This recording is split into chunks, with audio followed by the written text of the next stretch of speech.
ኢራን ኒውክሌር በእጇ ገባ።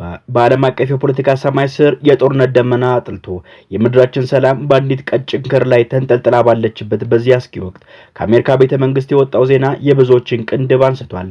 ኢራን በእጇ የኒውክሌር መሳሪያ መያዟን ተረጋግጧል። ይህን ተከትሎ ፕሬዝዳንት ዶናልድ ትራምፕ ላለፉት ወራት ሲያስተጋቡት የነበረውን የኃይል እርምጃና የጦርነት ነጋሪት ድንገት ገታ በማድረግ የተኩስ አቁም ስምምነቱን ላልተወሰነ ጊዜ ማራዘማቸው ታላቅ መነጋገሪያ ሆኗል። ፕሬዝዳንቱ ይህን ውሳኔ ለማሳለፍ የተገደዱት ፓኪስታን ባቀረበችው ተማጽኖ እንደሆነ በይፋ ቢገልጹም ከጀርባ ያለው እውነት ግን ዋይት ሃውስን ብርክ ያስያዘና የትራምፕን ትዕቢት ያኮማተረ ሆኗል። ዋሽንግተን ለሰላም በሚመስል የዘረጋችው የእርቅ እጅ ቴህራን በንቀትና በማላገድ ተቀብለዋለች። ኢራን ከእንግዲህ በኋላ ከትራምፕ አስተዳደር ጋር ምንም አይነት ድርድር እንደማታደርግ በይፋ ስታስታውቅ በዋሽንግተን ቁስል ላይ እንጨት ሰዳለች።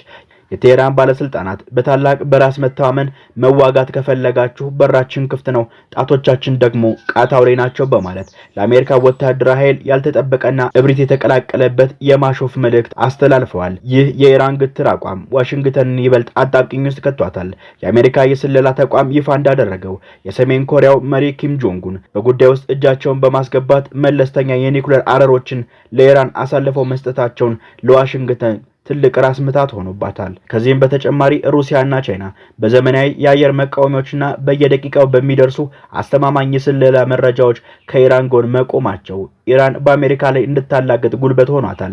ይህ የሀያላን ጥምረት የአሜሪካ ወታደራዊ የበላይነትን ወደ ተራ ወሪነት ቀይሮታል።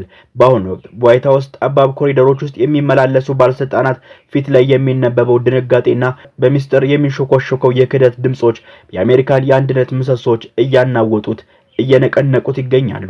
በትራምፕ ዙሪያ ለዓመታት የቆሙት የቅርብ ጓደኞቻቸውና ወታደራዊ አማካሪዎቻቸው ሳይቀሩ የፕሬዝዳንቱን ወላዋይነትና የውሳኔ አሰጣጥ ድክመት በግልጽ መተቸት ጀምረዋል። ይህ የውስጥ መፈረካከስ ዋሽንግተንን መሪና መዳረሻ እንደሌላት መርከብ በታላቅ ማዕበል ውስጥ እንደከተታትም እየተነገረ ነው። ሁኔታው ይበልጥ አሳሳቢ የሚያደርገው ደግሞ የፕሬዝዳንቱ ጤነኝነትና የአእምሮ ዝግጁነት በገዛ ባለስልጣናቶቻቸው ዘንድ በጥርጣሬ መታየት መጀመሩ ነው።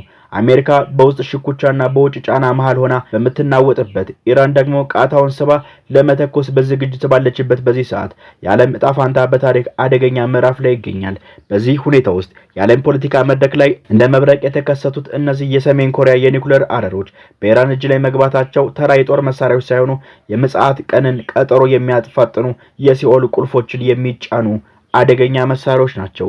እነዚህ በረቂቅ ጥበብ የተሰሩት የሞፈሬዎች የመካከለኛው ምስራቅ ወደ ጋለ አመድነት ለመቀየር የቅጽበት ሰከንዶችን ብቻ ትዕዛዝን ብቻ የሚጠብቁ ናቸው። እያንዳንዱ አረር በውስጡ የያዘው የኒውክሌር ነበልባል የፀሐይን ሙቀት በአንድ ነጥብ ላይ አከማችቶ እንደመያዝ የሚቆጠር ሲሆን ይህ የሰሜን ኮሪያና የኢራን ሚስጥራዊ ጋብቻ የወለደው የጥፋት መርዝ የዋሽንግተንን ኩራት ክፉኛ ቀጥቅጦታል። እሳት እንደነካው ላስቲክ አኮማትሮታል። እነዚህ አረሮች መጠናቸው አነስተኛ መሆኑ እንደ ትልቅ ብልሃት ተቆጥሯል።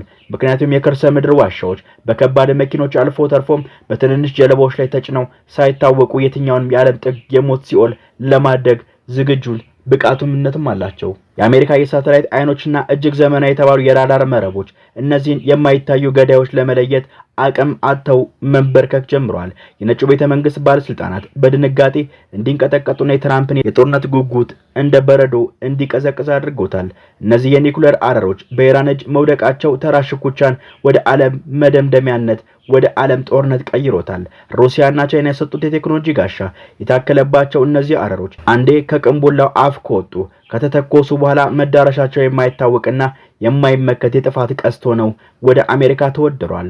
የአሜሪካ ግዙፍ የጦር መርከቦችና በአረብ አገራት የተንሰራፉት የጦር ሰፈሮች በእነዚህ አረሮች ፊት እንደ ወረቀት የሚቆጠሩ ሲሆኑ ጥቃቱ ቢሰነዘር ምድሪቱ ለዘመናት የሰው ዘር የማይኖርባት በጨረር የተመረዘችና በድቅድቅ ጨለማ የተዋጠች መካነ መቃብር እንደምትሆን ይታመናል። ይህ አሰቃቂ እውነት የተረዱት ፕሬዝዳንት ትራምፕ ቀደም ሲል ይለቁት የነበረውን ዛቻ ነጎድጓድ አሁን ወደ ለሰለሰ ተማጽኖ ተቀይሯል። ኢራን እነዚህ የጥፋት አረሮችን እንደ ዋነኛ ድል መክሊት በመቁጠር አሜሪካና ወዳጆቿን በቁም መቃብር ውስጥ እንዳሉ እየቆጠረች ትገኛለች። ይህ ሁኔታ ዓለምን በገደል አፋፍ ላይ አቆሙ የጥፋት ደወልን በኃይል እየመታ ይገኛል። ይህ የውጭ ስጋት እንዳለ ሆኖ በአሜሪካ የፖለቲካ ማዕከል በሆነው የነጩ ቤተ መንግስት ኮሪደሮች ውስጥ ታይቶ የማይታወቅ የመፈረካከስ አደጋ ታንዣቧል። ዋይት ሃውስ የአንድነትና የታማኝነት ምሰሶች እየተነቃነቁ እየተፈረካከሱ ስንጥቅጥቃቸው እየወጣ ነው። በመንግስት መዋቅር ውስጥ ከፍተኛ የሆነ መናጋት ተፈጥሯል። በትራምፕ አመራር ላይ እምነት ያጡ የቅርብ አማካሪዎቻቸው ከፍተኛ ባለስልጣናት ቁጥር በየቀኑ እየበረከተ እልፍ እየሆነ ነው።